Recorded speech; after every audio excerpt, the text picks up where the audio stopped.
Bismillahirrahmanirrahim. Assalamu alaikum dear students. It's me Muhammad Irfan Anwar, your chemistry teacher. Well dear students, आज हमारा MD-CAT का lecture number 15 है जिसमें हम UHS का फिजिकल केमिस्ट्री का टॉपिक 5 पढ़ेंगे जो कि केमिकल एनर्जेटिक से एसोसिएटेड है. So let's move towards the lecture और देखते हैं कि आज के लेक्चर में हमने क्या पढ़ना है. डियर स्टूडेंट्स, सबसे पहले हम आज के लेक्चर में जो कोर्स कंटेंट है MD-CAT का उसके मेन पॉइंट्स और उससे रिलेटेड हर चीज के बारे में जानते हैं जो हमने पढ़ना है. आपके सामने एक स्लाइड है.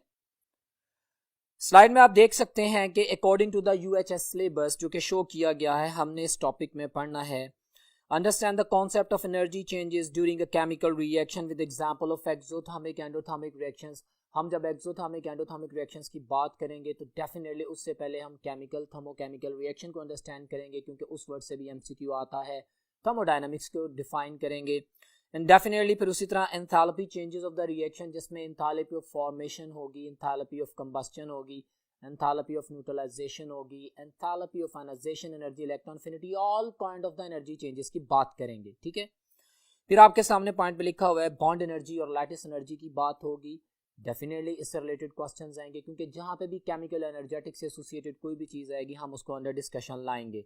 सो सिलेबस आप लोगों के सामने है. इसके अलावा हैसेस law of constant heat summation की बात होगी और इसकी जो आयनिक क्रिस्टल्स के ऊपर एप्लीकेशन है which is about the Born Haber cycle उसकी भी बात होगी.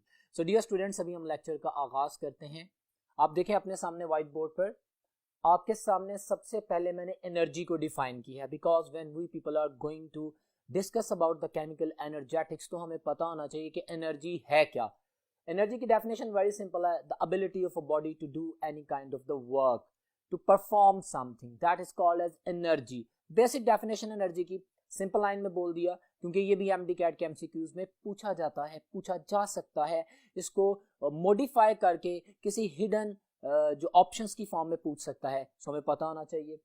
फिर इसके ऐसे यूनिट्स की बात कर रहे हैं, जूल्स होते हैं हमारे पास, जूल्स. और फिर जो हमारे पास 1 जूल इज इक्वल टू 10⁻⁻7 अर्ग्स, ये भी एक यूनिट है. एक दूसरा सिस्टम है सिस्टम इंटरनेशनल के अलावा जिसमें हमें पता होना चाहिए. इसी तरह कैलोरीज में और 1 joule is equal to 0.239 calorie या 1 calorie is equal to 4.184 joule हम जानते हैं. ये सारे MCQs हैं, बेसिक इंफॉर्मेशन है. एनर्जी को डिफाइन कर दिया, उससे रिलेटेड हमने उसके यूनिट्स की बात कर ली जो कि जरूरी थी, समझना था. अब हम बात करते हैं थर्मोकेमिस्ट्री. हम केमिस्ट्री पढ़ रहे हैं और उसमें हम थर्मोकेमिकल चेंजेस को पढ़ेंगे. What is thermochemistry? इसकी वर्डिक्ट सुन लें जो मैंने लिखी है आपके सामने. The branch of chemistry dealing with the heat changes during a chemical reaction.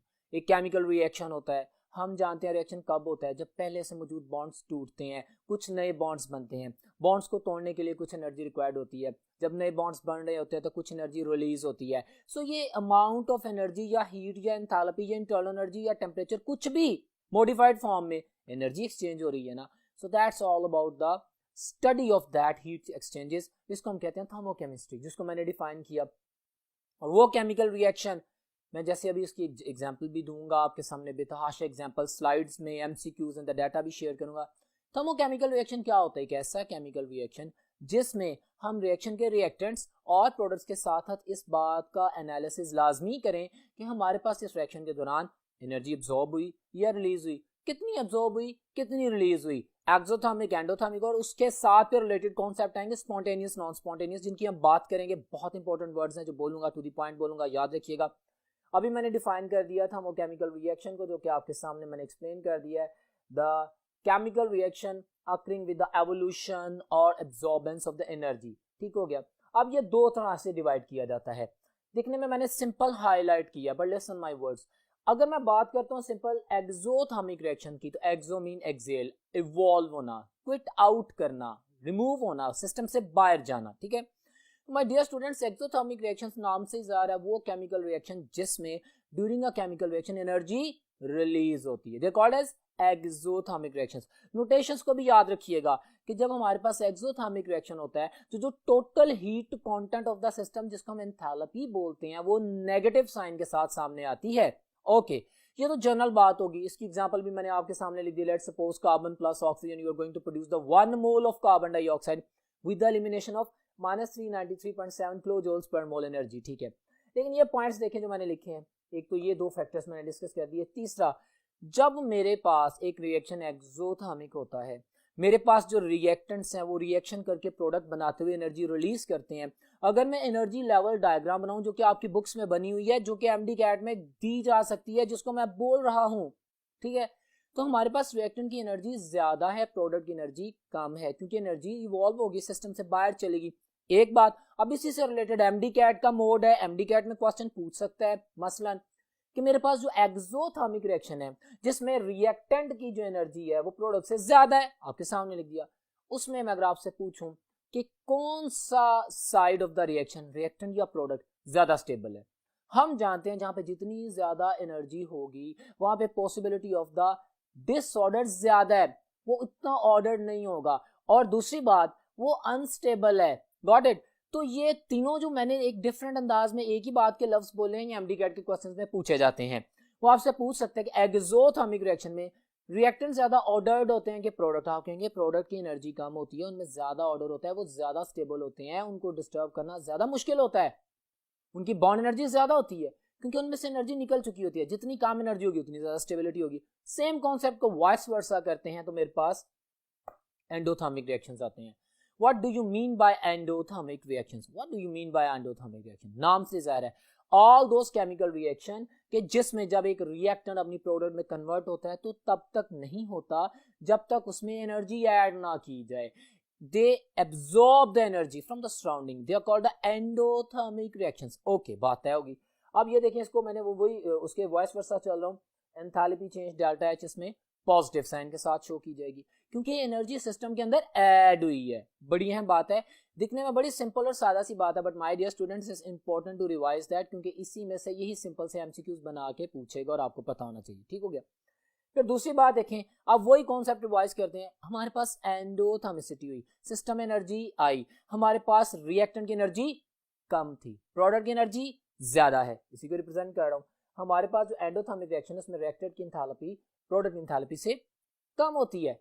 अब उसी तरह मैं अगर पूछ लूं कि एंडोथर्मिक रिएक्शन में कौन सी साइड ज्यादा स्टेबल है, तो आप कहेंगे ऑफ कोर्स रिएक्टेंट साइड ज्यादा स्टेबल है, क्योंकि इसमें एनर्जी ऐड की गई है, इसमें एनर्जी कम थी, प्रोडक्ट की एनर्जी ज्यादा है, तो जो हाई एनर्जी पे होता है उसकी स्टेबिलिटी कम होती है। Very simple, very easy, it's a kind of revision which is necessary to understand this chemical energetics. Got it? तो ये मैंने आपके सामने कुछ एग्जांपल्स भी लिख दी हैं। अच्छा, ये मैं रिएक्शन फॉरवर्ड और बैकवर्ड फॉर्म में इनकी साइन चेंज करके मैग्नीट्यूड सेम रहेगी। वॉच दिस, ये प्लस 285.5 है ना, इस डायरेक्शन में मैग्नीट्यूड सेम रहेगी, लेकिन अगर इसको मैं रिवर्स करूंगा, हाइड्रोजन ऑक्सीजन का कॉम्बिनेशन करके वाटर बना रहा हूं, या मैं इस रिएक्शन को रिवर्स करने की, वैसे तो गैस को रिवर्स नहीं कर सकते हम, कार्बन कंटेंट को अलग नहीं करते, just for you people explain करने के लिए कि अगर मैं रिएक्शन रिवर्स करता हूं तो मेरे पास magnitude of the enthalpy same रहती है बट साइन चेंज हो जाता है। ये जो मैंने लाइन बोली है ये एमडी कैट का वो क्वेश्चन है जो पास्ट पेपर्स में पूछा जा चुका है और अभी भी पूछा जा सकता है कि हमारे पास मैग्नीट्यूड और साइन के साथ क्या होता है। तो आप कहेंगे magnitude remain same while reversing any kind of a thermochemical reaction but sign will be changed. Got it? तो ये आपके सामने कुछ बेसिक इंफॉर्मेशन दी गई। अब इसके मजीद बारे में, इसके रिएक्शंस के बारे में बात करते हैं नेक्स्ट बोर्ड पे। जी तो डियर स्टूडेंट्स, देखें आपके सामने नेक्स्ट बोर्ड पे मैंने कुछ और वर्ड्स लिखे हैं नेसेसरी फॉर द रिवीजन, क्योंकि अगर उसने सिर्फ एनर्जी की बात की है तो ये तमाम कॉन्सेप्ट रिलेट करते हैं। ऐसा नहीं हो सकता कि हम सिर्फ एक वर्ड को पढ़ें और सिर्फ उसी को पढ़ें। This is MD CAT lecture, he can ask the question and he used to ask the question. आप टेस्ट में भी देखेंगे कि एमडी कैट के पेपर्स में ऐसे क्वेश्चंस आए हुए हैं, इसलिए उसको एक्सप्लेन करने के लिए जो वर्ड स्पॉन्टेनियस मैंने लिखा, खुद ब खुद छोटा सा वर्ड लिखा है पॉइंट में कि वो तमाम रिएक्शंस जो खुद ब खुद हो जाते हैं, विच अकर एट देयर ओन, जो कि खुद ब खुद हो जाते हैं। यूजुअली, पॉइंट सुनिएगा, usually, not always, not always, usually, चूंकि स्पॉन्टेनियस रिएक्शन में जब प्रोडक्ट बनती है तो एनर्जी रिलीज होती है, तो they are usually exothermic, but there are many reactions which are spontaneous but they are endothermic. जैसे इवेपोरेशन, बड़ी कॉमन सी बात है, आप लोग पढ़ते हैं। Got it? तो स्पॉन्टेनियस रिएक्शन की भी मैं बात कर रहा हूं। मैंने इन जनरल कहा कि स्पॉन्टेनियस रिएक्शन वो होते हैं विच अकर एट देयर ऑन, वो फिर एक दफा स्टार्ट होके होते जाते हैं, उन्हें किसी और एक्सटर्नल असिस्टेंस की जरूरत नहीं होती। पानी ने नीचे आना है तो ऑटोमेटिकली आता जाएगा, उसे किसी सपोर्ट की। हाँ, पानी ने अगर नीचे से ऊपर जाना है, अगर आपने एक कोल्ड बॉडी से हॉट बॉडी में एनर्जी ट्रांसफर करनी है तो सिंपली हमारे पास वो हॉट बॉडी है जो वो फटाफट कोल्ड को मेल्ट कर देगी। लेकिन आप जानते हैं पानी है, हॉट है, उसको आइस बनाना होता है तो आपको एनर्जी स्पेंड करनी पड़ती है. They are called as non spontaneous reaction. कौन से reaction? which do not occur at their own, which need any kind of the external assistance, so they are called as non spontaneous reaction.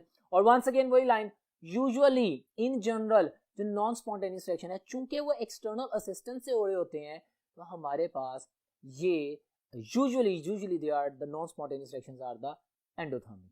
लेकिन not always. मैं बार बार बात कर रहा हूँ. Important point explain कर दिया. आपके बहुत एमसीक्यूज को हेल्प आउट करेंगे. अभी प्रैक्टिस करते हैं. अब मैंने फिर कुछ बात की, जब हम केमिकल रिएक्शन पढ़ रहे हैं, जब हम थर्मोकेमिस्ट्री पढ़ रहे हैं, जब हम उसके अंदर हीट लॉस गेन की बात कर रहे हैं तो हमें पता होना चाहिए ना कि पूरी यूनिवर्स है. हम जानते हैं कि हमारे पास यूनिवर्स की एनर्जी कांस्टेंट रहती है लेकिन एक फॉर्म से दूसरी फॉर्म में कन्वर्ट होती है. Law of conservation of energy you better know, उसी की बात करूंगा. तो हमें पता होना चाहिए कि जो सिस्टम हम पढ़ रहे हैं, जो अंडर ऑब्जर्वेशन मटेरियल हम पढ़ रहे हैं उसे क्या कहते हैं, और उसके अलावा जो सिस्टम है उसका भी पता होना चाहिए ताकि हम डिफरेंशिएट कर सकें. This is science, very simple word. I am not wasting your time. You better know any matter under observation और अंडर द स्टडी और under the analysis, that is called as system. बस वही system है. उस system के अलावा हर चीज surrounding कहलाती है. लेकिन सिस्टम और सराउंडिंग में फर्क कौन कर रहा है? एक इमेजिनरी लाइन या एक रियल लाइन. जैसे एमडी कैट में क्वेश्चन किया जाता है, मैं एक शेयर कर रहा हूं कि एक टाइट्रेशन फ्लास्क में जो फ्लास्क है, टाइट्रेशन फ्लास्क है, उसके अंदर एसिड बेस का रिएक्शन हो रहा है, बाहर एनवायरनमेंट है. जो फ्लास्क है, जो फनल है, वो क्या है? That is boundary. the imaginary line or the real line which separates the system and the surrounding, that is called as the boundary.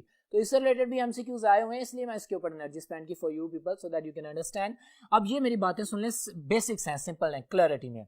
अब मैंने एक सिस्टम पढ़ना है ना, मुझे सिस्टम का पता होना चाहिए कि क्या है. उस सिस्टम का खास मैस होगा, उस सिस्टम के मैस के अंदर कुछ खास एनर्जी ट्रैप होगी, उसकी कुछ इंटरनल एनर्जी होगी, उसका कुछ टेम्परेचर होगा, उसका कुछ वॉल्यूम होगा, उसका कुछ प्रेशर होगा. Got it? ये उसके कुछ फैक्टर्स होंगे जो कि उसको एक्सप्लेन करते हैं, कुछ कंडीशंस होंगी. तो that is called as the state of a system. What is state of a system? मैंने डेफिनेशन लिखी है, conditions of the system is called the state of system. Simple line बोली है. किसी भी सिस्टम की जो भी कंडीशन है, that is state of a system. अब ये एक इनिशियल स्टेट होती है, फाइनल स्टेट होती है. इनिशियल स्टेट ये होती है चेंज से पहले, in before any kind of the change, जो हमारे पास सिस्टम की अपीयरेंस होती है, that is called as the initial state. और एक रिएक्शन होने के बाद, कोई भी प्रोसीजर होने के बाद जो कंडीशन होती है, जो सिस्टम की हालत होती है, जो कंडीशन होती है, that is called as the final state of the system. बड़ी सादा सी बातें हैं, बड़ी क्लियर बातें हैं जो आपको मैं क्लियर कर रहा हूँ. फिर उसके बाद हमारे पास स्टेट फंक्शन, इनका जानना जरूरी है क्योंकि एमडीकैट के क्वेश्चंस में आता है. What is state function, what is path function? दो तरह के फंक्शंस आप पढ़ेंगे थर्मोकेमिकल रिएक्शंस में, थर्मोकेमिस्ट्री में अंडरस्टैंड करने के लिए जरूरी है. Watch this. मैक्रोस्कोपिक प्रॉपर्टी है जी स्टेट फंक्शन. ये नाम से जाहिर है मैक्रो, आप लार्ज लेवल पे इसको स्टडी कर सकते हैं. इनिशियल, आप इनिशियली अगर कहना इंटरनल एनर्जी किसी पॉइंट पे, किसी खास समय में, किसी एक यूनिट की, तो ऐसा नहीं हो सकता. एंथैल्पी आप नहीं कैलकुलेट कर सकते माइक्रो लेवल पे. They are the macroscopic properties जो कि initial and the final state पे डिपेंड करती हैं बस. और इसी के साथ related the very very important और बहुत ही अच्छा कॉन्सेप्ट है हमारे पास. ये जो हमारे पास मैक्रोस्कोपिक प्रॉपर्टीज हैं, they depend upon the initial final state and not on the path followed. ये बड़ा इंपॉर्टेंट पॉइंट है. स्टेट फंक्शन में कोई फर्क नहीं पड़ता कि एक रिएक्शन, ये एक चेंज इनिशियल से फाइनल में आते हुए कितने प्रोसीजर से गुजरी है, कितने स्टेप्स हुए हैं. Like that, the mechanism of a reaction, it has nothing to do with that because state function is a macroscopic property. It depends upon only on the initial and the final state of the system and not upon the path followed. Path change कर दें कोई फर्क नहीं पड़ेगा enthalpy को. Got it? So state function होता है, ये macroscopic properties होती हैं, इनको कैपिटल लेटर से शो करते हैं. जैसे मैंने कुछ एग्जांपल दिए हैं, temperature, pressure, volume, entropy, delta S जिसे बोलते हैं. Got it? एस उसका कैपिटल में लिखा जाता है, enthalpy H, internal energy E, capital E. Got it? तो दिस ऑल आर द, जैसे गिब्स फ्री एनर्जी जो कि स्पॉन्टेनिटी और नॉन स्पॉन्टेनिटी को एक्सप्लेन करती है. क्योंकि मैंने स्पॉन्टेनियस रिएक्शन की बात की, नॉन स्पॉन्टेनियस रिएक्शन की बात की, एफएससी में क्लियर नहीं है Gibbs free energy, but A levels में क्लियर बात की गई है. लेकिन क्वेश्चन आते हैं, क्वेश्चन इसलिए आते हैं कि भाई जब स्पॉन्टेनियस और नॉन स्पॉन्टेनियस रिएक्शन की बात कर दी है और हम थर्मोकेमिकल रिएक्शंस पढ़ रहे हैं, तो हमें पता होना चाहिए ना वो कौन सा फैक्टर है जो किसी भी रिएक्शन की स्पॉन्टेनिटी का या नॉन स्पॉन्टेनिटी का डिसीजन करता है. Gibbs free energy delta G, capital G, that represents the spontaneity and non-spontaneity of the reaction. अगर delta G नेगेटिव है स्पॉन्टेनियस रिएक्शन, अगर पॉजिटिव है तो नॉन स्पॉन्टेनियस रिएक्शन है, याद रखिएगा। Got it. अच्छा, फिर हमारे पास बात होती है स्टेट फंक्शन की, मैंने बात कर दी, एग्जांपल्स मैंने कर दी आप लोगों के सामने। अब पाथ फंक्शन, उसके रिवर्स में चलते हैं। पाथ फंक्शन क्या है? It's a microscopic property, simple, और depend upon the path followed, यानी अगर आप रूट चेंज करेंगे, अगर आप उसके स्टेप्स इंक्रीज करेंगे तो फैक्टर चेंज हो जाएगा। ये वेरी करती हैं ये माइक्रोस्कोपिक प्रॉपर्टीज, ये माइनर स्मॉल चेंज की वजह से भी इफेक्ट होती हैं। They are the path functions, they do not talk about the initial and the final state of the system. बिल्कुल रिवर्स, मैंने सारे पॉइंट्स एलैबोरेट कर दिए, आप लोग भी बेटर जानते हैं। आपके पास आपकी बुक्स में जो डिस्कस किया गया दैट इज हीट क्यूब। अच्छा, इनको स्मॉल लेटर से रिप्रेजेंट करते हैं, मिसाल के तौर पे W and Q। My dear students, this is MD-CAT। उसने ट्रिक ही करना है ना, किसी भी तरीके से ट्रिक कर सकता है। मैं एक MD-CAT का क्वेश्चन बना के आपसे पूछ रहा हूं, लेट्स सपोज मैं कहता हूं विच one of the following notation और द सिंबल इज रॉन्ग, और मैं स्मॉल g लिख देता हूं गिब्स फ्री एनर्जी का, आप कहेंगे ये रॉन्ग है। मैं स्मॉल h लिख देता हूं, आप कहेंगे भाई एंथैल्पी तो कैपिटल H में होती है, क्योंकि वो एक स्टेट फंक्शन है। ये दोनों स्टेट फंक्शंस थे। पाथ फंक्शन, क्या ख्याल है अगर इस Q को मैं कैपिटल Q में लिख दूं हीट, क्या आप इसे कहेंगे कि ये सही ऑप्शन है? बिल्कुल नहीं सर, ये एक पाथ फंक्शन है, इसको स्मॉल लेटर से। Everything is important in MD-CAT। ये बहुत सिंपल से कॉन्सेप्ट्स हैं, लेकिन इनके ऊपर वर्किंग बहुत ज्यादा जरूरी है ताकि हम कॉन्फिडेंट हो जाए अपनी नॉलेज के बारे में। तो ये बातें आपके सामने मैंने प्रेजेंट कर दी हैं। फिर स्टैंडर्ड स्टेट्स, MD-CAT में ये भी क्वेश्चन पूछा गया है कि what is the standard state. आप कहेंगे ये भी कोई क्वेश्चन है पूछने वाला? भाई है ना, जब हम थर्मोकेमिस्ट्री पढ़ते हैं माय डियर स्टूडेंट, सुने तो थर्मोकेमिस्ट्री में हम स्टैंडर्ड टेम्परेचर, रूम टेम्परेचर यानी 25 डिग्री सेल्सियस यानी 298 केल्विन लेते हैं। इसलिए बोला कि आपके एफएससी की बुक में जब गैसेस की बात हो रही होती है तो हम स्टैंडर्ड टेम्परेचर 0 डिग्री सेल्सियस को मानते हैं, बट दिस इज, चाहे इसमें गैस की बात हो, थर्मोकेमिस्ट्री जब पढ़ेंगे तो मेरे पास जो स्टैंडर्ड टेम्परेचर है, better know what it is, 25 degree Celsius, 1 atmospheric pressure है। और जो भी कॉन्सेंट्रेशन अगर किसी सोल्यूशन की बात कर रहे हैं तो उसमें मेरे पास जो बात होगी उसका 1 मोलर सोल्यूशन कंसीडर किया जाएगा। ये छोटे छोटे पॉइंट्स बड़े इंपॉर्टेंट, बड़े हैं, बड़े एलैबोरेटेड, और एक एक वर्ड, एक एक लाइन, एक एक MCQ था। अब इनकी कुछ प्रैक्टिस करते हैं आपके सामने। मैं कुछ MCQs रखता हूं ताकि इस डाटा को चेक किया जा सके, और चीजें भी अगर ऐड होनी हो तो करते हैं। So watch on the board slides पे।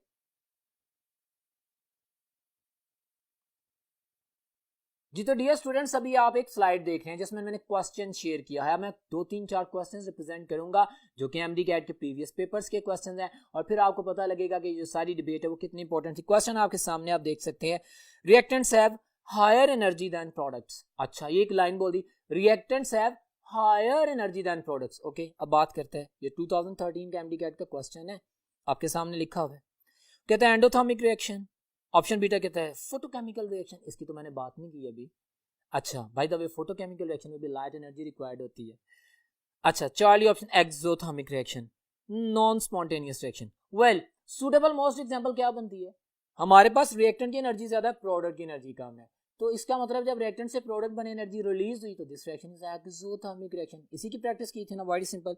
सो चार्ली ऑप्शन इसका आंसर है। नेक्स्ट क्वेश्चन आपके सामने है, delta H will be given a negative sign. देखा, ये क्वेश्चन आया ना, ये MD-CAT के क्वेश्चंस हैं, MD-CAT के, कि डेल्टा H नेगेटिव साइन कब देता है, पॉजिटिव साइन कब देता है। मैंने अभी लेक्चर में बताया था। ऑप्शंस देखते हैं, आंसर करेंगे। वो कहते हैं एक्सोथर्मिक रिएक्शन में नेगेटिव साइन, जी बिल्कुल यही आंसर है। बाकी ऑप्शंस भी पढ़ लेते हैं, ट्रेडिशन है ना बाकी ऑप्शंस पढ़नी है। डिकम्पोजिशन रिएक्शन, इसकी बात नहीं। Most dissociation reaction, endothermic reaction में तो मेरे पास पॉजिटिव होता है। वेरी सिंपल, डेल्टा H की वैल्यू नेगेटिव कब होती है? जब हमारे पास एक्सोथर्मिसिटी हो रही हो, जब सिस्टम में से एनर्जी निकल रही हो, क्योंकि chemistry deal with the system जिसके अंदर चेंज हो रही है। ये जब हम थर्मोडायनामिक्स की बात अभी करेंगे तो हम work done by the system and on the system, उसके पे भी नेगेटिव पॉजिटिव की नोटेशंस का ख्याल रखेंगे, इसलिए इसके ऊपर एम्फसाइज कर रहा हूं।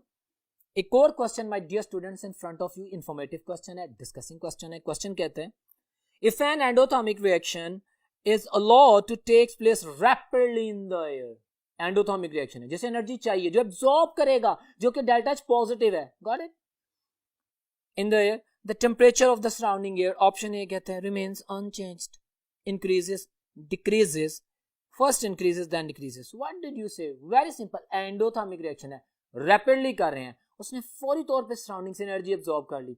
जब उसने सराउंडिंग से एनर्जी कंटेंट को एब्जॉर्ब कर लिया तो आप लोगों के पास जो सराउंडिंग का टेम्परेचर है वो डिक्रीज कर जाएगा, got it. So Charlie option is my answer, which is very much clear answer for all of you. Well dear students, अब हम नेक्स्ट बोर्ड पे चलते हैं और देखते हैं कि वहां पे क्या इंफॉर्मेशन है। जी तो डियर स्टूडेंट्स, अब हम बात करेंगे इंपॉर्टेंट एंथैल्पीज की। एंथैल्पीज डिफाइन करेंगे, एंथैल्पीज को ऑब्जर्व करेंगे और आप मेरा एक एक वर्ड सुनेंगे। मैंने ये इससे रिलेटेड तमाम data for your help, for your convenience, for your maximum practice for MDCAT slides में रखा है। तो अभी आप इंपॉर्टेंट एंथैल्पीज के हवाले से जो बात करेंगे वो स्लाइड्स पे भी आप देखें। आपके सामने एक स्लाइड है जिसे मैं डिस्कस करने जा रहा हूं। आप देख सकते हैं डियर स्टूडेंट्स, इसके ऊपर मैंने जो हेड आउट किया है इससे स्टैंडर्ड स्टेट्स को तो मैं डिफाइन कर चुका हूं इसमें, लेकिन वो लिखा है इस स्लाइड में कि conditions where temperature is 298 kelvin, pressure is 1 atmosphere and the concentration is 1 mole, और इसकी हम बात कर चुके हैं। नीचे उसने स्टैंडर्ड एंथैल्पी चेंजेस की बात की है।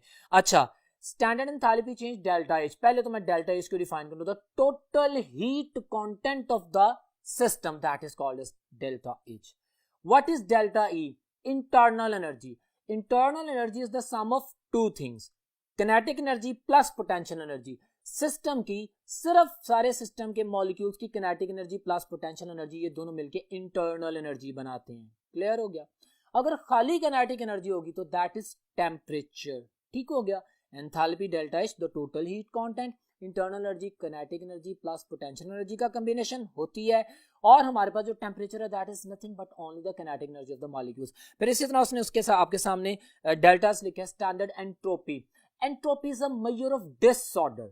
मेरे पास, मैं बता रहा हूं, एफएससी में लैबोरेटरी नहीं है पर एमडीकैट में ये वर्ड आता है इसलिए मैं बोल रहा हूं। माय डियर स्टूडेंट्स, अगर एक सिस्टम हाई एनर्जी पे है तो उसमें डिसऑर्डर ज्यादा है, उसकी एंट्रोपी ज्यादा है। Got it? और एक स्टेबल सिस्टम जिसमें ऑर्डरनेस ज्यादा है तो उसकी एंट्रोपी कम है। Entropy is the measure of disorder. Delta is clear हो गया? Delta mean change. और डेल्टा क्या होता है? फाइनल में से इनिशियल को माइनस करना। जैसे मैंने अभी बोला था, इनिशियल स्टेट और फिर फाइनल स्टेट, जब आपने चेंज इन स्टेट ऑब्जर्व करनी है, डेल्टा मीन चेंज, तो आप फाइनल में से, यानी फाइनल जो चीज है उसमें से इनिशियल वैल्यू को माइनस कर देते हैं। मतलब H2 minus H1 delta H, E2 minus E1 of course delta E। All these concept very simple. और बिल्कुल इसी तरह वो बात करता है स्टैंडर्ड फ्री एनर्जी, जिसे हम गिब्स फ्री एनर्जी कहते हैं, जिसकी मैं बात कर चुका हूं कि ये स्पॉन्टेनिटी और नॉन स्पॉन्टेनिटी को डील करती है, G2 माइनस G1। अच्छा, ये तो एंथैल्पीज। अब इन एनर्जीज में से जो मैंने एंथैल्पी है ना डेल्टा एच, उसकी एक्सप्लेनेशन देनी है एमडीकैट में। ये जो मेरा पॉइंट है जो मैंने आपके सामने एलैबोरेट किया, स्लाइड आपके सामने, मैं उसके सामने एक एक चीज को एक्सप्लेन करूंगा। मेरा वर्ड सुनिएगा, चीजें नोटिफाई भी कीजिएगा और इसको भी नोट डाउन कीजिएगा। सबसे पहले इस टेबल में जो मैंने तस्करा किया है आप लोगों के लिए, वो देखिए उसने सबसे पहले एंथैल्पी ऑफ रिएक्शन लिखी है। इसको सिंबलाइज किससे करते हैं? Delta H. और ये भी एमसीक्यू में पूछा जा सकता है। ये सिंबल सामने आ गया, आप लोगों के सामने उसका नाम भी बोल दिया कि एंथैल्पी ऑफ द रिएक्शन क्या होती है। उसकी डेफिनेशन सुने।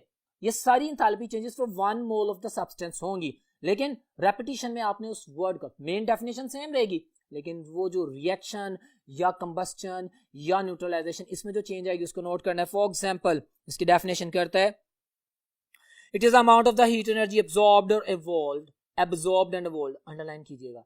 एमडीकैट का क्वेश्चन है, क्यों, कैसे, सुने। Enthalpy of reaction may be positive, may be negative, it may be endothermic, it may be exothermic. MDCAT में इस बात का पूछना है, क्यों, अभी आपको पता लगेगा जब मैं आगे वाली एग्जांपल्स को दूंगा। When the certain number of the moles, of course 1 mole consider कर लेते हैं, react together completely to give a product। हमारे पास carbon plus oxygen, carbon dioxide, मैं कहता हूं -393.7 किलोजूल पर मोल एनर्जी है, जैसे अभी मैंने प्रेजेंट किया था आपको थोड़ी देर पहले। C प्लस O2, कार्बन और ऑक्सीजन से कार्बन डाइऑक्साइड बन गया, एंथैल्पी ऑफ फॉर्मेशन है।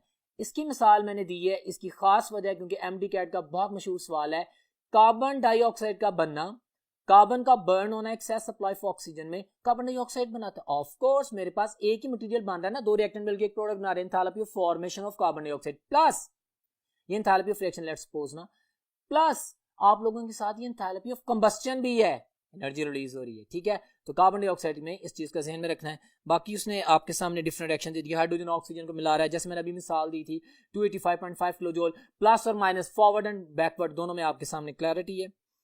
तो यहाँ पे चूंकि फॉर्मेशन हो रही है, energy required endothermic reaction, enthalpy of the reaction. Got it? दूसरे नंबर पे आप देख रहे हैं enthalpy of the formation. Enthalpy of the formation, it is the amount of the heat energy absorbed evolved when 1 mole of a compound is formed from its element. जैसे मैंने भी carbon dioxide की बात की है ना, रिएक्शन हो गया, रिएक्शन इनकम्प्लीट भी होते हैं। रिएक्शन एक रिएक्टेंट के प्रोडक्ट में कन्वर्ट होने के लिए डिफरेंट स्टेप्स होते हैं, पहले वाली की बात कर रहा हूं। तो डिफरेंट स्टेप में रिएक्शन तो होता है, तो जहां पे भी सिर्फ रिएक्शन होगा तो that is enthalpy of reaction. जैसे कार्बन से कार्बन मोनोऑक्साइड बनती है, उसकी एंथैल्पी अलग है, एंथैल्पी ऑफ रिएक्शन। लेकिन कार्बन से कार्बन डाइऑक्साइड बनती है, कंप्लीट मॉलिक्यूल फॉर्म होता है, तो एंथैल्पी फॉर्मेशन। क्लियर है? हर रिएक्शन की अपनी एंथैल्पी होती है, लेकिन फॉर्मेशन की डेफिनेशन सुने कि रिएक्टेंट से बेसिक एलिमेंट से वो प्रोडक्ट बना रहा है। Got it? तो इसको ध्यान में रखना है। तो ये आपके पास आ जाता है एंथैल्पी ऑफ फॉर्मेशन। ये भी एब्जॉर्ब्ड और evolved, may be positive, may be negative. ये इंपॉर्टेंट पॉइंट है। तो अब आपको पता लग गया कि एंथैल्पी ऑफ रिएक्शन या enthalpy of formation exo endo दोनों में हो सकती हैं, पॉजिटिव नेगेटिव वैल्यू हो सकती हैं। मैं इसके एंड में एमडीकैट का एक क्वेश्चन शेयर करूंगा, फिर आपको अंदाजा होगा। फिर उसके नीचे आप दूसरी स्लाइड में देखें, टेबल बना हुआ है ना जो नीचे, वो लिखा हुआ है एंथैल्पी ऑफ एटोमाइजेशन।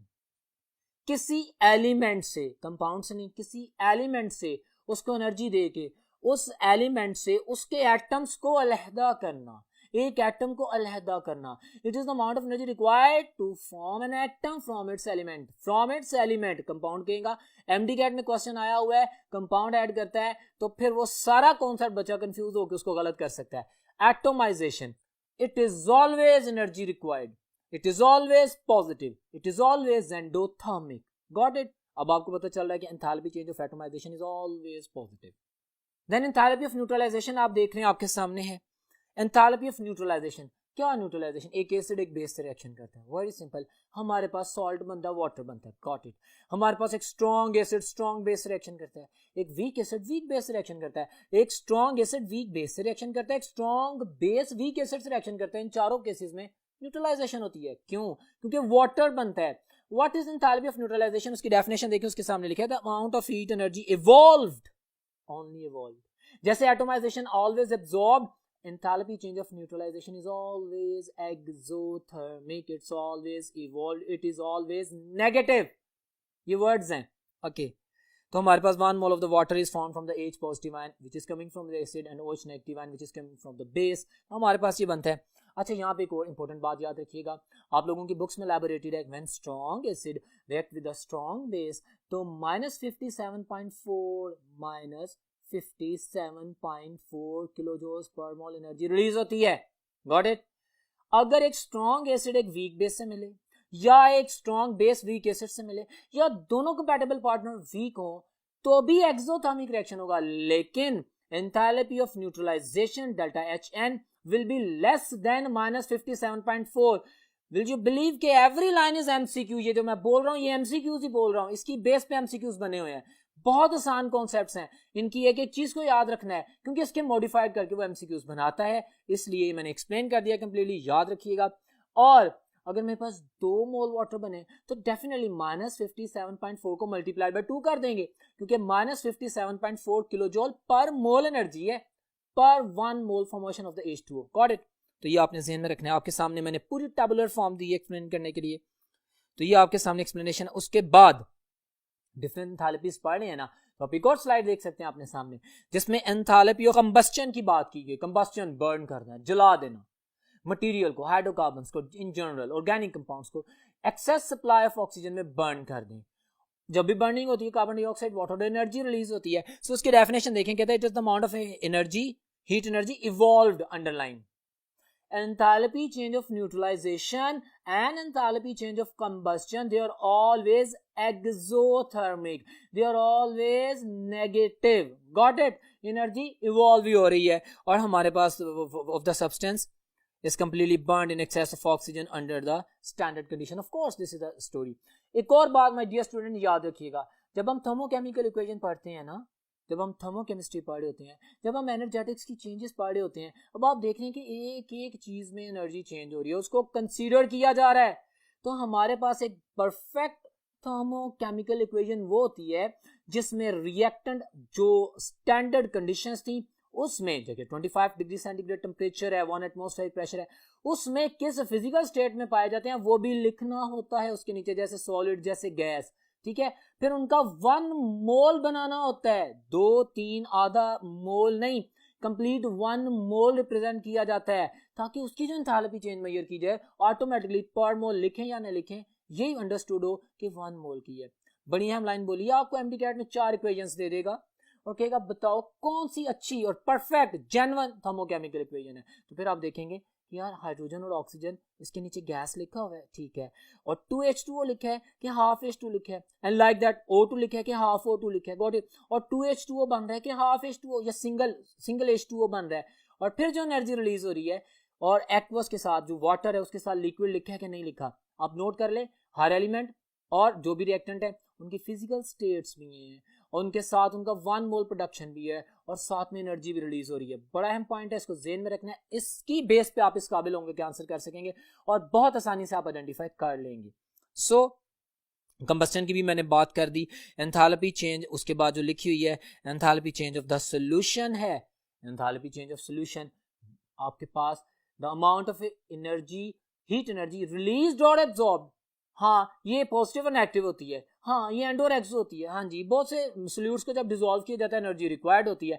बहुत से सोल्यूट को जब पानी में डिसॉल्व करते हैं तो एनर्जी रिलीज होती है। दोनों केसेस होते हैं। जैसे अमोनियम क्लोराइड डिसॉल्व करते हैं एंडोथर्मिक प्लस 16.4 किलोजूल पर मोल। ऐसे में सोडियम क्लोराइड को डिसॉल्व करना है या किसी लाइक दैट उनका सोल्यूशन बनाते हैं तो एनर्जी रिलीज नहीं होती है, आपको एनर्जी देनी पड़ती है एंडोथर्मिक। अच्छा गॉट इट। यहाँ पे एक और बात याद रखिएगा, बड़ी आसानी से है। Heat of solution, enthalpy change of solution formation में तब हम मेजर करेंगे कि total amount of heat absorbed या evolved when 1 mole of a solute completely dissociate to form infinitely dilute solution। यानी अब वो मजीद dilute ना किया जा सके, सॉल्वेंट ने मुकम्मल तौर पर सोल्यूट के पार्टिकल्स को कवर कर लिया, सराउंड कर लिया है। मैक्सिमम रिएक्शन जितना होना था हो गया, मैक्सिमम जो भी सोल्वोलिसिस होना था वो हो गया। Got it. तो ये एनर्जी ऑफ सोल्यूशन है। आपके सामने एग्जांपल्स भी दे दी गई हैं, जैसे मैंने अमोनियम क्लोराइड की बात की। Everything is in front of you. Well, my dear students, that was all about the energetics regarding the enthalpy changes, जिसमें मैंने बात की एटोमाइजेशन की, जिसमें मैंने सोल्यूशन की, फॉर्मेशन की, कंबस्टन की, रिएक्शन की, सारी बातें आपके सामने की हैं। फिर जिसमें मैंने डिफाइन किया कि एटोमाइजेशन इज ऑलवेज पॉजिटिव। यहाँ पे मैं एक चीज और ऐड करूंगा, एंथैल्पी चेंज ऑफ आयोनाइजेशन। हमने बोन एबो साइकिल पढ़ना है ना, हमने सोडियम का आयनाइज करना है ना, हमने उससे इलेक्ट्रॉन रिमूव करना है ना, the amount of energy required, मैं पहले भी कई लेक्चर्स में बता चुका हूं, it is the amount of energy always required, it is always endothermic. Got it. Ionization energy is always endothermic, it's always positive. तो अगर आपसे एमडी कैट का क्वेश्चन शेयर करने लगा कि which one of the following enthalpy changes are always endothermic. Option A ionization energy की delta H I E, ionization potential जिसे कहते हैं। Option B, delta H ATM, atomization. Option C, both of them. So your answer will be both of them. They are always, these two are always positive, endothermic. इसी तरह अगर मैं कह देता हूँ which of the following enthalpy changes are always exothermic, they are always negative, delta H की value negative, किसी भी तरह मैं पूछ लूँ MD कैट में, और मैं कह दूँ कि मेरे पास enthalpy change of neutralization है, ऑप्शन बी में एंथैल्पी चेंज ऑफ कंबस्टन है, option C both of them, तो my answer will be both of them. इसके अलावा अगर मैं सॉल्यूशन की बात करूं, रिएक्शन की बात करूं, फॉर्मेशन की बात करूं, तो they may be positive, they may be negative. Clear हो गया। ये एमडी कैट के क्वेश्चन जो शेयर किए। अब हम बात करते हैं, आपके सामने बोर्ड में आप देख सकते हैं, बॉन्ड एनर्जी की। Well my dear students, what is the bond energy? हम इसको इस तरह देखते हैं। अच्छा, मैं लैटिस एनर्जी बॉन्ड एनर्जी को कोरिलेट करता होता हूं। मेरे पास बॉन्ड बना, सादा लफ्जों में बॉन्ड बनते वक्त जितनी एनर्जी रिलीज हो गई, अच्छा, या उस बॉन्ड को तोड़ने के लिए जितनी एनर्जी चाहिए, दोनों बराबर हैं। ठीक है, क्रिस्टल लैटिस बनी है, उसके तमाम 1 मोल स्टैंडर्ड, उसके बॉन्ड्स को तोड़ने के लिए, सारे बॉन्ड्स को तोड़ने के लिए जितनी एनर्जी चाहिए, अच्छा, बॉन्ड एनर्जी। और वो जब बॉन्ड बने थे गैसियस आयन से, तो उतनी अमाउंट में एनर्जी रिलीज हुई थी, that is called as lattice energy. तो ये दोनों साथ साथ चलती हैं। इसको भी मैंने एक स्लाइड से एलैबोरेट किया, आप सामने देख सकते हैं। Very informative slide bond energy की, जो कि आपके सामने प्रेजेंट की गई है। अब देखें बॉन्ड एनर्जी, इसमें सबसे पहले मैंने डिफाइन किया, आप डेफिनेशन देख सकते हैं जो मैंने बोला। The bond energy is the average amount of energy required to break all the bonds present in 1 mole of the under observation material. ठीक है, ऑल द बॉन्ड्स, सारे बॉन्ड टूटे, जितने बॉन्ड को तोड़ने के लिए एनर्जी चाहिए, बॉन्ड एनर्जी है। फिर उसके बाद जो फैक्टर्स हैं, ये इंपॉर्टेंट है। इन 3-4 फैक्टर्स के ऊपर एमसीक्यूज पूछे जाते हैं, इनको मैं डिटेल में डिस्कस कर रहा हूं। आपके सामने स्लाइड है। फैक्टर 1 में आप देख सकते हैं, मैंने कहा कि bond energy is directly proportional to the bond order. आपके पास 2 एटम्स हैं, लेट्स सपोज, भाई इसको मैं एक पूरे मॉलिक्यूल में ले जाता हूं, जितने ज्यादा बॉन्ड्स हैं उनको तोड़ने के लिए उतनी ज्यादा एनर्जी चाहिए होगी, ऑफ कोर्स बॉन्ड एनर्जी उतनी ज्यादा होगी। रिवर्स में चलते हैं, तो जितने ज्यादा बॉन्ड बनेंगे, जब वो बने तो उतनी अमाउंट में एनर्जी रिलीज करेंगे ना, उतनी ज्यादा बॉन्ड एनर्जी होगी। क्लियर है? एक फैक्टर होता है नंबर ऑफ बॉन्ड जितने ज्यादा होंगे। आप जानते हैं, अब ऑर्गेनिक पढ़ के आए हैं कि इथेन भी बर्न करता है, इथीन भी बर्न करता है, इथाइन भी, जैसे एसिटाइलिन कहते हैं, वो भी बर्न करता है। मैक्सिमम अमाउंट ऑफ एनर्जी किसमें रिलीज होती है? एसिटाइलिन में, जिसको ऑक्सी एसिटाइलिन फ्लेम में आप लोग यूज करते थे। क्यों?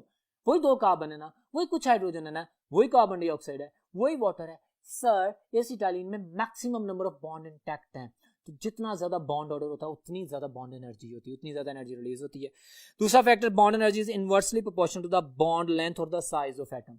जारी बात है, जैसे जैसे size of partner atom increase करता जाता है, तो उसका जो दो न्यूक्लियर के दरमियान डिस्टेंस अब बढ़ता जाता है, जिसे बॉन्ड डिस्टेंस कहते हैं। जब वो बॉन्ड डिस्टेंस बढ़ता जाता है, बॉन्ड वीक होता जाता है, उसको तोड़ना आसान होता है, वेरी सिंपल, बॉन्ड एनर्जी कम हो जाती है।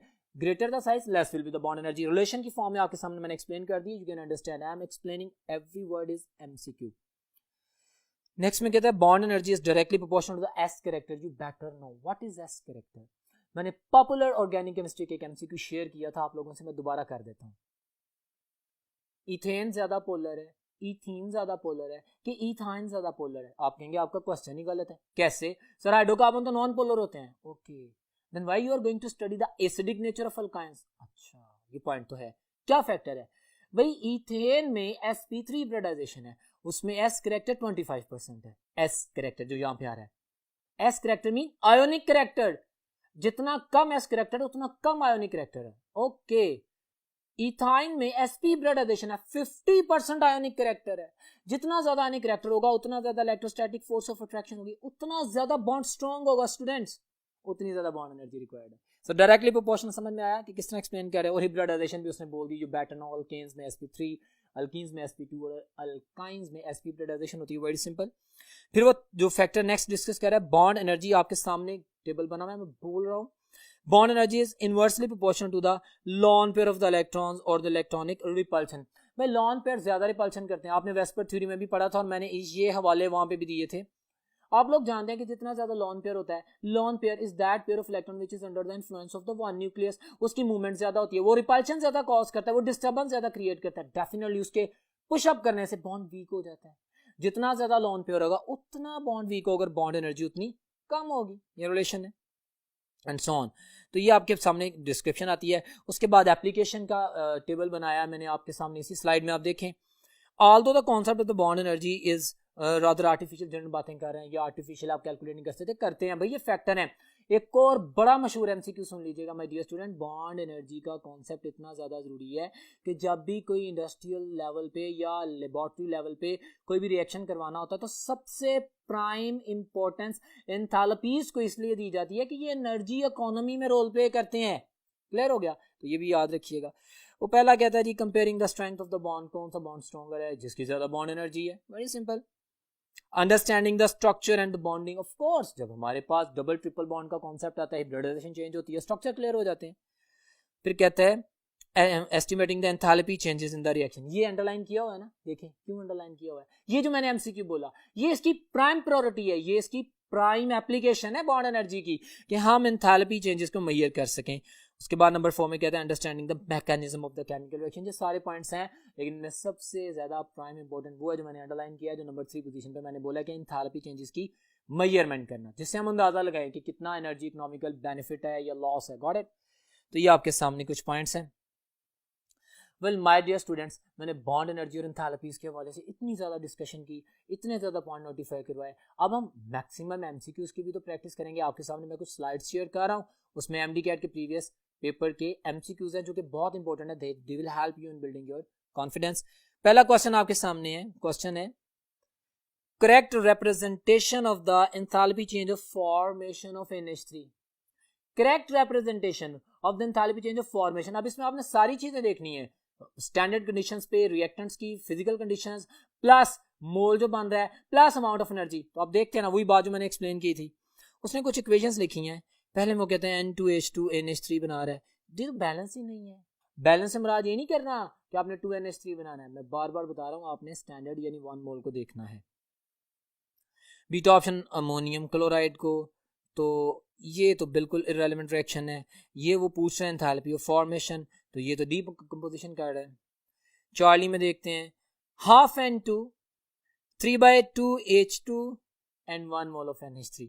और साथ में ये इस क्वेश्चन में फिजिकल स्टेट्स ने लिखी, बट इमेजिन करो अभी तो इन गिवन ऑप्शंस में सूटेबल मोस्ट आंसर चार्ली में कर रहा हूं, लेकिन my dear students for you people, ये मैंने जानबूझ के इस एमसीक्यू को आपके सामने इस तरह प्रेजेंट रखा है कि अगर मैं सेम चार्ली ऑप्शन लिखता और उसके साथ एक डेल्टा ऑप्शन में भी सेम चार्ली ऑप्शन को कॉपी करता लेकिन फिजिकल स्टेट्स ऐड कर देता, तो मेरे पास सही आंसर वो डेल्टा होता। Got it? अभी इन तमाम एबीसी में से Charlie is the most suitable answer, इसको अंडरस्टैंड कर लें, लेकिन इसके साथ मेरा वर्ड के फिजिकल स्टेट्स भी मैटर करती हैं, उसको लाजमी लिखना है, ठीक है। सो नेक्स्ट करते हैं, इसके अलावा हम बात करते हैं नेक्स्ट क्वेश्चन जो कि आपके सामने है। When strong base is treated with a weak acid, enthalpy change of neutralization की बात करेगा। Then enthalpy change of neutralization is 54.4 kilojoule per mole. नहीं, हमें तो नहीं पता, हमें तो बस इतना पता है, हमारी बुक्स में लिखा है -57.4 किलोजूल पर मोल स्ट्रॉन्ग एसिड स्ट्रॉन्ग बेस के लिए होती है। बाकी अगर कोई भी पार्टनर वीक होता है तो लेस देन -57.4 होता है। और उसने चूंकि एक वीक बेस की बात कर दी थी, स्ट्रॉन्ग बेस और वीक एसिड की बात कर दी थी, तो beta option is my answer के लेस देन -57.4 हो गया, ठीक है। एक और क्वेश्चन है आपके सामने माय डियर स्टूडेंट्स, जिसमें मैंने स्पेसिफिकली इसके करेक्ट ऑप्शन में तमाम इंफॉर्मेशन भी लिखी है जो कि बहुत यूजफुल है। वो तमाम वर्ड जो मैंने बोले वो आपने नोटिफाई भी किया, मजीद कॉपी कर लीजिएगा। क्वेश्चन है enthalpy is the total energy, the total heat content, जिसको मैं डिफाइन कर चुका हूं, ठीक है, of the material that reacts, ठीक है। All of the following statements are correct about except, वो कहता है कि तमाम स्टेटमेंट्स करेक्ट हैं सिवाय किसके, कहते हैं ऑप्शन ए में कहते हैं enthalpy of a system can not be measured but delta H can be measured, ठीक है। खाली एच नहीं मेजर हो सकता, डेल्टा एच मेजर होता है। मैंने मैक्रोस्कोपिक प्रॉपर्टीज में ये तो एक्सप्लेन किया था, बिल्कुल सही कह रहा है। बीटा ऑप्शन में कहता है the symbol delta is often used to measure change in quantity, ठीक है, सारी बात है, हमारे पास चेंज होता है। The unit of delta H is kilojoules per mole. Yes, very simple. And delta H is equal to H reactant minus H product. My dear students, मैंने आपको कहा था delta change final minus initial होता है, product minus reactant होता है। सो भाई ये आपके पास जो डेल्टा ऑप्शन है ये गलत है। बाकी उसकी एक्सप्लेनेशन में बता दी, enthalpy is a state function, it is an extensive property. भाई क्या होती है एक्सटेंसिव प्रॉपर्टी? वो property that depends upon the amount of the material, जो कि कोलिगेटिव या कॉन्स्टिट्यूटिव होती हैं, जो कि अमाउंट पे डिपेंड करती हैं, तो they are called as the extensive properties. तो ये भी एक इन्फॉर्मेशन आपसे शेयर कर दी है। बाकी एब्सोल्यूट इसकी डिटेल आपकी सारी मैंने लिख दी है, वेरी सिंपल, वही बातें हैं हमारे पास, रिएक्टेंट और प्रोडक्ट का सिनेरियो, एक्सो एंडोथर्मिक की एक्स्ट्रा केमिस्ट्री है, but answer is very simple and justifiable कि भाई प्रोडक्ट माइनस रिएक्टेंट करेंगे तो आंसर आएगा। एक और क्वेश्चन आपके सामने एमडी कैट का, the very important question, Which of the following is a mathematical expression of the first law of thermodynamics? बताएं जी, कौन सा फर्स्ट लॉ ऑफ थर्मोडायनामिक्स का मैथमेटिकल एक्सप्रेशन है? हम कहते हैं heat supplied Q to the system that is equal to the delta E plus work done, या माइनस प्लस माइनस जो है ना work done by the system. अब normally work done by the system chemistry में negative होता है, अभी भी इसकी तरफ आते हैं, और जब उसको दूसरी साइड पे लेके जाएंगे तो फिर मेरे पास चार्ली ऑप्शन जो कि बेस्ट ऑप्शन है वो सामने बनती है। वेल डियर स्टूडेंट्स की बात करते हैं, लेकिन उससे पहले हम फर्स्ट लॉ ऑफ थर्मोडायनामिक्स को भी डिटेल में पढ़ते हैं। See on the board, what is first law of thermodynamics? The total energy of the system and the surrounding remains constant. ये मैंने एक डेफिनेशन लिखी है। मैंने जब एक्सप्रेशन जो लिख देना था कि heat supply to the system is used to increase the internal energy of the system plus और minus work done by the system, या plus work done by the system, जिसमें माइनस हम बोलेंगे। Work done by the system is negative W, work done on the system is positive W। अब सुने, मैं ये definition बोल सकता था, लेकिन ये डेफिनेशन मैंने लिखी। इसके अलावा एक और डेफिनेशन में फर्स्ट लॉ ऑफ थर्मोडायनामिक्स की बोलता हूँ, energy content of the universe remains same. हाँ, ये भी फर्स्ट लॉ ऑफ थर्मोडायनामिक्स है। ये law of conservation of energy भी फर्स्ट लॉ ऑफ थर्मोडायनामिक्स है। Energy can not be created, neither be created not be destroyed, but can be converted into one to another form. सारी first law of thermodynamics की examples हैं। अब अगर simple as a simple student बात करते हैं तो heat supply to the system increase the internal energy of the system plus the work done by the system या ऑन द सिस्टम। ये टोटल रिलेशंस हैं। अब इसमें भी बड़े इंटरेस्टिंग कॉन्सेप्ट्स हैं, पूरी डेरिवेशन नहीं दे रहा, लेकिन एंट्रेंस टेस्ट के वाले से बात करूंगा, पॉइंट आउट करें। कांस्टेंट वॉल्यूम पे बात करते हैं। कांस्टेंट वॉल्यूम का मतलब है delta V zero, no change in volume, fixed piston. अच्छा, तो जितनी हीट सप्लाई करेंगे कांस्टेंट वॉल्यूम पे हमारे पास वो सारे की सारी इंटरनल एनर्जी को इंक्रीज करेगी ना। क्यों? क्योंकि आपके पास डेल्टा वी का फैक्टर तो जीरो हो गया, तो ये जीरो हो जाएगा। तो यहाँ पे आप ये देखेंगे एमसीक्यू में पूछा जाता है कि when heat supplied at the constant volume और विद द फिक्स्ड पिस्टन, तो जितनी हीट सप्लाई करते हैं that increase the internal energy of the system. अच्छा, तो कांस्टेंट प्रेशर पे क्या होता है भाई? जब हम कांस्टेंट प्रेशर पे हीट अप्लाई करते हैं तो डेफिनेटली मॉलिक्यूल्स की इंटरनल एनर्जी इंक्रीज होती है और डेफिनेटली कुछ वर्क डन भी होता है। Work done, pressure volume work है ना, हम केमिस्ट्री में प्रेशर वॉल्यूम वर्क पढ़ते हैं क्योंकि पिस्टन में हमने प्रेशर एक्सपेंड किया है और उससे वॉल्यूम चेंज हुआ है। हमने जो फिजिक्स में फोर्स है और जो डिस्टेंस है उसको कन्वर्ट किया हुआ है इसमें। Got it? अब देखें दोनों काम हुए हैं तो हमारे पास इसको बोलते हैं enthalpy change, delta H. Frankly speaking तो कांस्टेंट प्रेशर के ऊपर जो हीट सप्लाई की जाती है that also increasing the internal energy plus the work done. ठीक है, तो इन दोनों की वजह से जो टोटल हीट काउंट है ना वो चेंज होते हैं, उसको हम बोलते हैं एंथैल्पी। तो QP is equal to the of course delta H, ये याद रखना है, QV is equal to delta E. अब ये बड़े इंपॉर्टेंट एमसीक्यूज है जो मैं एक्सप्लेन कर रहा हूं। QP is larger than QV normally क्योंकि टोटल हीट काउंट ज्यादा है। मेरे पास इमेजिन करें इक्वल वॉल्यूम ऑफ गैसेस हैं, मैं कहता हूं एक का पिस्टन फिक्स है, जस्ट इमेजिन फिक्स यानी फिक्स वॉल्यूम है। मैं कहता हूं भाई और एक का मूवेबल पिस्टन है जिसमें वर्क डन की पॉसिबिलिटी है। मैं कहता हूं कि एक इतनी हीट सप्लाई करो कांस्टेंट वॉल्यूम और कांस्टेंट प्रेशर पे, इन दोनों सिस्टम्स में equal number of particles, equal number of the gas है, लेकिन एक में वॉल्यूम फिक्स है एक में नहीं है। तो आपने कोई ऐसा रिएक्शन करना है, वो हीट सप्लाई करनी है कि जिसके जरिए आप लोगों के पास वो जो दोनों की इंटरनल एनर्जी चेंज है वो बराबर है। दोनों में internal energy change let suppose 10 kilo joules की आ जाए। अब अगर मैं फिक्स वॉल्यूम में हीट सप्लाई करूंगा तो मैं 10 किलो जूल प्रोवाइड करूंगा क्योंकि वो 10 kilo joule automatically 10 kilo joule बढ़ा देगी एनर्जी इंटरनल, क्योंकि वो तो वॉल्यूम फिक्स है। हम जानते हैं कि कांस्टेंट वॉल्यूम पे जितनी एनर्जी सप्लाई करेंगे वो इंटरनल एनर्जी इंक्रीज करेगी। लेकिन अगर मैं कांस्टेंट प्रेशर पे जाता हूं तो मेरे पास मुझे 20 किलो जूल एनर्जी हीट देनी पड़ेगी। क्यों? क्योंकि सर 20 में से 10 तो इंटरनल एनर्जी इंक्रीज करेगी जो मेरी डिजायर्ड ऑप्शन है, बाकी 10 work done by the system हो जाएगा। ओके, तो इसका मतलब है कांस्टेंट प्रेशर पे अगर equal change of internal energy लाना चाह रहे हैं तो QP जो सप्लाई करनी पड़ेगी वो ज्यादा होगी।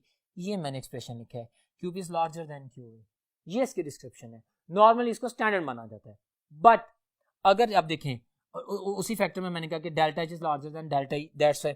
बट अगर कांस्टेंट वॉल्यूम पे बात करें तो भाई फिर डेल्टा एच वही होता है जो डेल्टा ई। क्यों? कांस्टेंट वॉल्यूम पे what is delta H? Total heat accountant. अभी मैंने इस रिलेशन से प्रूव किया है कि इसको मैं क्यू भी कह सकता हूँ, इसको मैं डेल्टा एच भी कह सकता हूँ, एंथैल्पी चेंज भी कह सकता हूँ। तो ये मैं वैल्यू अगर यहाँ पे पुट करता हूँ तो delta H delta E eight constant volume. तो ये इंटर कन्वर्टेबल रिलेशन है जो कि बड़े टेक्निकल अंदाज में वो यूज करेगा आप लोगों को एक्सप्लेन करने के लिए। लेकिन इस सारे लेक्चर के डिस्क्रिप्शन में आप इन तमाम बातों को जब ज़हन में रखेंगे यू विल प्ले वेल। अब मैं इसकी कुछ प्रैक्टिस करता हूँ एमसीक्यूज की जो कि आपके सामने है। वेल माय डियर स्टूडेंट्स, एक क्वेश्चन है आपके सामने। All of the following enthalpy changes have positive और नेगेटिव वैल्यूज एक्सेप्ट। अब वही पुराना जो भी मैंने थोड़ी देर पहले बात की थी enthalpy चेंजेस की, उन सबको सोच के आंसर कीजिएगा। हमारे पास वो कहता है कि हैव ऑलवेज मतलब मे बी पॉजिटिव और नेगेटिव वैल्यूज एक्सेप्ट। अच्छा देखते हैं, तो एंथैल्पी ऑफ फॉर्मेशन में भी पॉजिटिव में भी नेगेटिव। मैं बात कर चुका हूं इसकी, एमडी कैट का क्वेश्चन मैंने कहा था ना आया था। Enthalpy change of solution positive negative होता है, एक्सो एंडो होता है। और ये लेटिस एनर्जी भी हमारे पास उसी सिनेरियो में आती है। Delta option is my answer, atomisation is always positive not positive negative. Got it? So ये बातें आपके सामने आ रही हैं। स्टैंडर्ड एंथैल्पी, नेक्स्ट क्वेश्चन है, standard enthalpy of the solution of the ammonium chloride in kilojoules per mole. ये तो मेमोरी बेस्ड क्वेश्चन है, ये लिखा भी हुआ है कि 2010 के एमडी कैट के क्वेश्चन में पूछा गया था। मैंने बताया भी था कि 16.2 किलोजूल्स पर मोल होता है, एंडोथर्मिक एंथैल्पी ऑफ सॉल्यूशन होती है। So very simple, beta option. एक और क्वेश्चन आपके सामने आप देख सकते हैं, the enthalpy of a reaction depends on the following factors except. किस पर डिपेंड नहीं करता? Physical state of the reactants only. मुझे ये बताएं। अच्छा बात करते हैं प्रोसेस एट कांस्टेंट प्रेशर और एट कांस्टेंट वॉल्यूम, अभी बात हुई है। क्वांटिटीज ऑफ द रिएक्टेंट्स, अभी मैंने बात की ना enthalpies, extensive properties and intensive properties, ये दोनों बातें की हैं। एंड टेम्परेचर,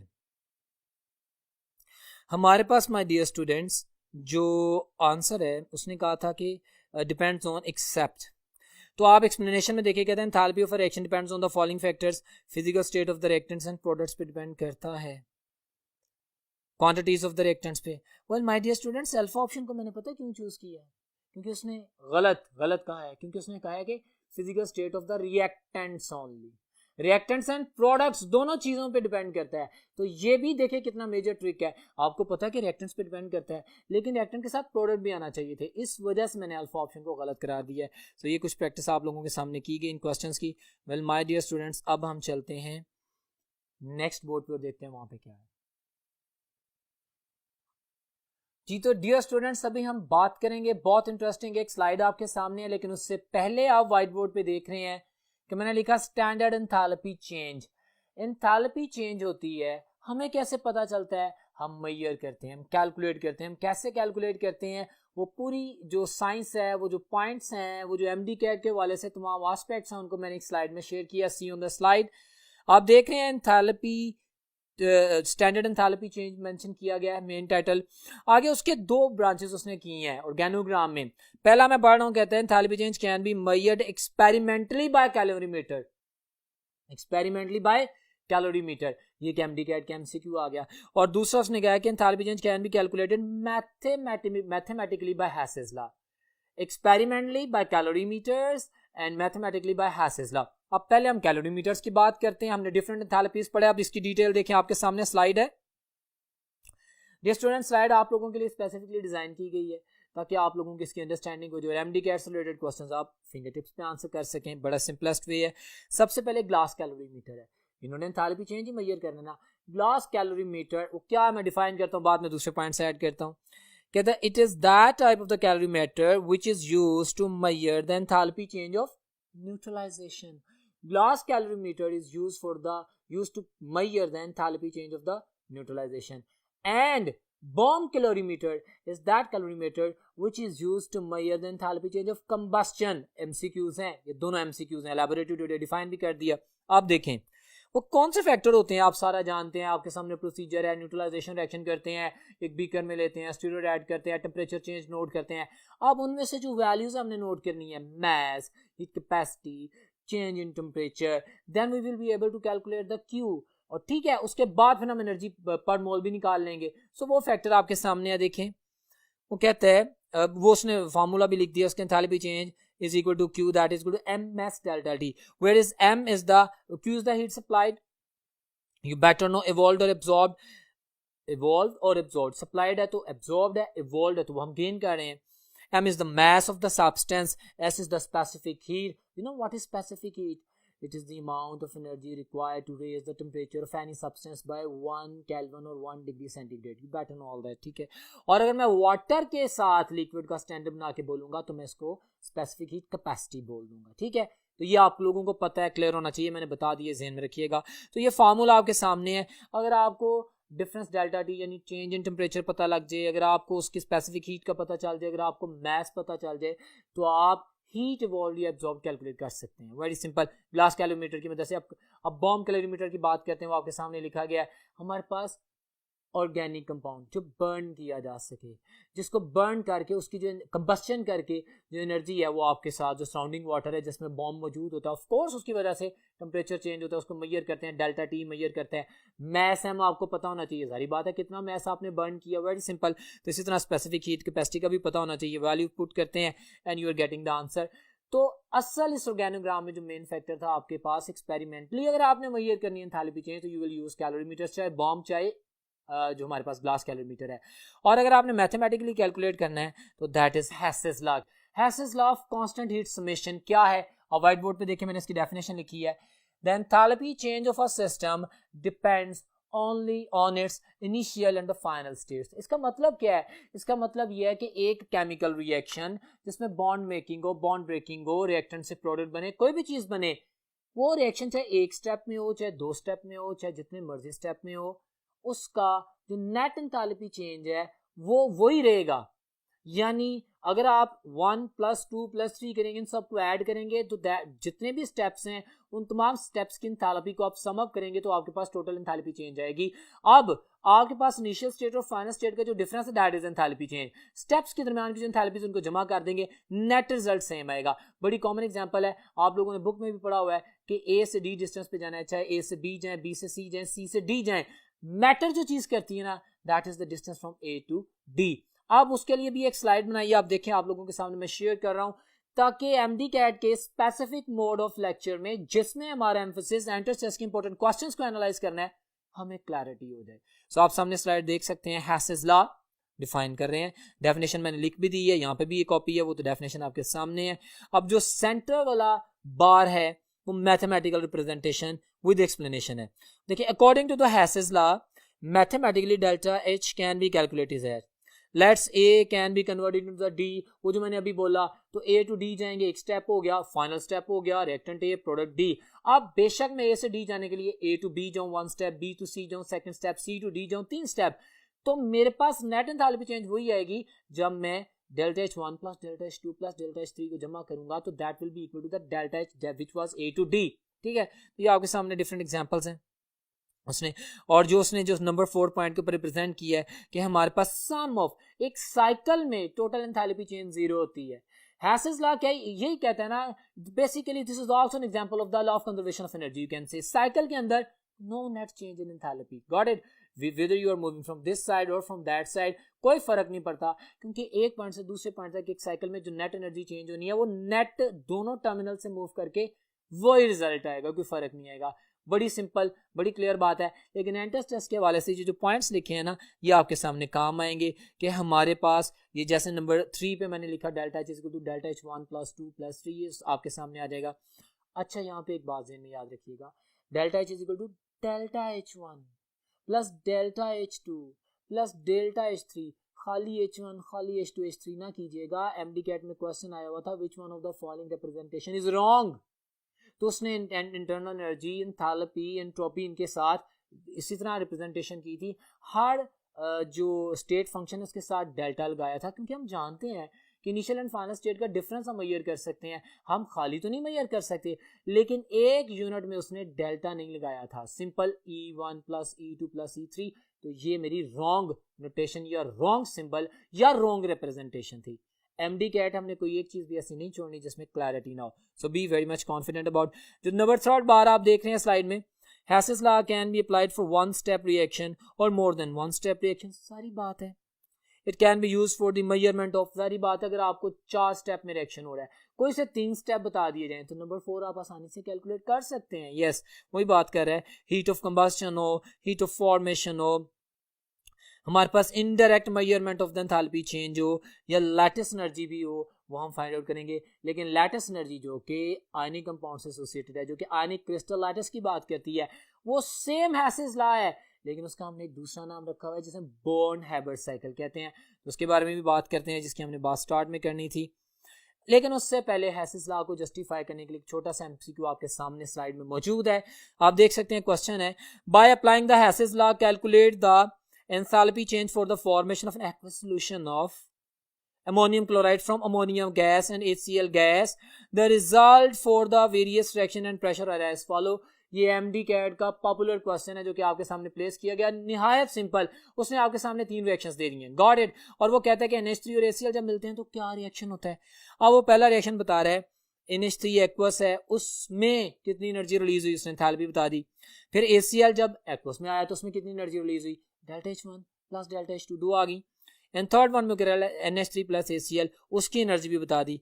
वो कहता है कि जो हमारे पास नेट एंथैल्पी चेंज है, जो एंथैल्पी चेंज जो फॉर्मेशन है, जिसमें अमोनिया गैस से एक्वस बना 1 स्टेप, HCl गैस से एक्वस बना 2 स्टेप, फिर तीसरे में ये दोनों मिलकर जितनी एनर्जी रिलीज करते हैं, तो पूरी फॉर्मेशन में कितनी एनर्जी रिलीज हुई, द सम ऑफ 3। तो वो आप सामने देख सकते हैं, इनको सम अप किया और हमारे पास जो आंसर आता है that is option A. Well my dear students, ये हैसेस लॉ की एक प्रैक्टिकल एग्जांपल थी। अब हम बात करते हैं लैटिस एनर्जी की। लैटिस एनर्जी आप लोग जानते हैं, it is amount of energy. ये देखिए, मैंने एक टेबल बनाया है, मैं वर्ड टू वर्ड रिपीट कर रहा हूं आप लोगों के सामने। एक और स्लाइड है लैटिस एनर्जी की, जरा गौर से देखें। Definition, It is the amount of energy released when 1 mole of ionic crystal is formed from its gaseous ions. Point बड़ा नोट करना है, गैशियस आयंस बन चुके हैं, वो आपस में मिलके जब आपस में क्रिस्टल बनाते हैं तो that is the lattice energy. ऐसा नहीं कि सोडियम सॉलिड मेटल, ऐसा नहीं कि क्लोरीन गैस, हमने क्लोरीन गैस से पहले क्लोरीन एटम बनाया, फिर क्लोरीन एटम, जैसे बोन हैबर साइकिल की बात कर रहा हूं, प्रैक्टिकली भी मैं स्लाइड भी दिखा दूंगा। Very simple and the common thing, basically lattice energy में हम जो बात जस्टिफाई करने जा रहे हैं that is in fact the Hess's law, but the Hess's law in other words for the ionic compounds is Born-Haber cycle। हमारे पास खाली लैटिस एनर्जी है गैशियस आयंस का आपस में मिलना और सॉलिड क्रिस्टल बनाना, ठीक है।